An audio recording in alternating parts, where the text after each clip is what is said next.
मी सध्या उभी आहे राज्य कामगार विमा योजना हे जे रुग्णालय आहे मुलुंड येथील त्या ठिकाणी मी उभी आहे आणि जर तुम्ही माझ्या मागे बघितलं तर आज जो सर्वात चर्चेचा संपूर्ण महाराष्ट्राचा चर्चेचा विषय आहे।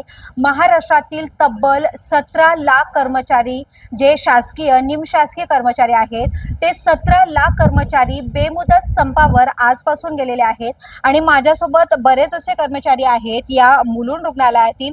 नेमक्या त्यांच्या मागण्या काय आहेत, कारण जुनी पेन्शन योजना लागू करण्यासाठी त्यांनी हा संप पुकारला आहे, पण याबरोबरच बऱ्याच अशा प्रलंबित मागण्या आहेत त्यांच्या, ज्या सरकारकडे त्या वारंवार गेल्या कित्येक वर्षांपासून पत्रव्यवहार असेल चर्चा असेल यातून ते करत आहेत, पण या चर्चांनंतरही कोणत्याही ठोस उपाययोजना करण्यात न आल्याने आज अखेर महाराष्ट्रातील 17 लाख शासकीय आणि निमशासकीय कर्मचाऱ्यांनी हा बेमुदत संप पुकारलेला आहे।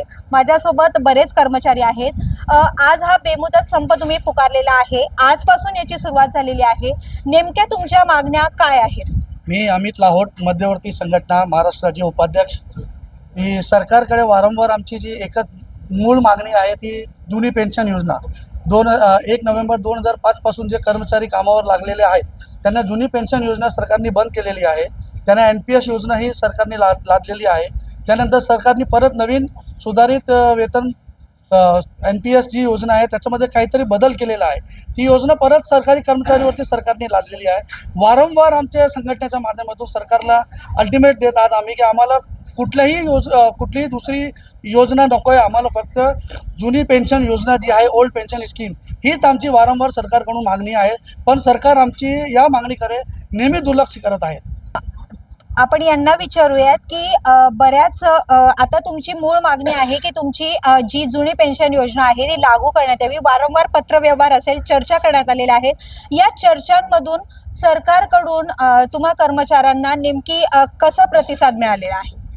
आतापर्यंत तर चांगला प्रतिसाद मिळाला आहे। ते जे झालंय ते फक्त तोंडी झालेले, लेखी असं काही दिलेलंच नाही। आणि सुधारित योजना म्हणजे नक्की काय, त्याच्यामध्ये काय आहे, कुठच्या पद्धतीने केलेली आहे ते आम्हाला अद्याप कळलेलं, नुसती सुधारित योजना म्हणून सांगितलेली आहे। पण आमची एकच मागणी आहे, एकच मिशन जुनी पेन्शन, आणि आम्हाला तीच हवी आहे, बाकी आम्हाला इतर कोणत्याही योजना नको। संविधानामध्ये बाबासाहेब आंबेडकरांनी प्रत्येक शासकीय कर्मचाऱ्याला जो 40 वर्ष 35 वर्ष शासनाला सेवा देतो त्याला सेवानिवृत्तीनंतर त्याचा कुटुंबाचा उदरनिर्वाह करण्यासाठी त्यांना सरकारने त्यांचा भीक म्हणून नाही, तो त्या कर्मचाऱ्याचा हक्क आहे म्हणून त्यांना पेन्शन द्यावी असं स्पष्ट नमूद केलेलं असताना आता 2005 नंतर सरकारने ती जुनी पेन्शन बंद करून NPS आणलं। NPS मध्ये 2023 मध्ये मॉडिफाय करून UPS आणला।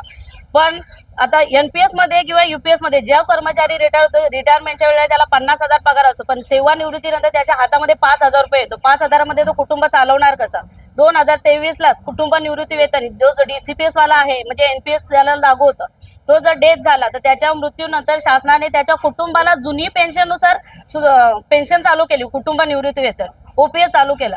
मग जो कर्मचारी 40 वर्ष 35 वर्ष स्वतः सेवा देतो तो निवृत्त झाला, त्याला पेन्शन का नको OPS? जो आपले राजकारणी म्हणजे आपले जे पॉलिटिक्स म्हणजे मंत्री असतील जे 5 वर्ष सेवा देतात त्यांना 5 वर्ष सेवा देऊन त्यांना जुनी पेन्शन चालू करतात। मग जो शासकीय कर्मचारी क्लास 4 असो, क्लास 3 असो, क्लास 1 असो, क्लास 2 असो, कुणी असो, तो जो कर्मचारी 35 वर्ष 30 वर्ष सेवा देतो त्याला जुनी पेन्शन का नाही? तुमची एकच मागणी आहे की एकच मिशन जुनी पेन्शन योजना लागू करण्यात यावी। वारंवार तुम्ही पत्रव्यवहार केलेला आहे, सरकारसोबत चर्चा झालेल्या आहेत, पण आता हा बेमुदत संप तुम्ही पुकारलेला आहे आणि हा संपानंतरही सरकारकडून तुम्हाला तोडगा काही मिळाला नाही किंवा योग्य त्या उपाययोजना केल्या गेल्या नाहीत, तर तुमची पुढची ॲक्शन काय असणार आहे? आमची पुढची ॲक्शन, आमचा हा बेमुदत संप हा चालूच राहणार जोपर्यंत आम्हाला पेन्शन शासन देत नाही आहे, तोपर्यंत आमचे हे चालूच राहणार आहे लढा। आणि आमचे एकच मिशन जुनी पेन्शन, हे आम्हाला जुनी पेन्शन सर्वांना मिळालीच पाहिजे, हा आमचा सर्वांचा हे आहे। एकच मिशन जुनी पेन्शन, एकच मिशन जुनी पेन्शन। राज्य सरकारी कर्मचारी संघटनेच्या एक तुटीचा, राज्य सरकारी कर्मचारी एक तुटीचा, हमारी युनियन, हमारी युनियन, हमारी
व्हिडिओ आवडला असेल तर लाईक करा, शेअर करा आणि आमच्या चॅनलला सबस्क्राईब करा. बेल आयकॉन दाबायला विसरू नका.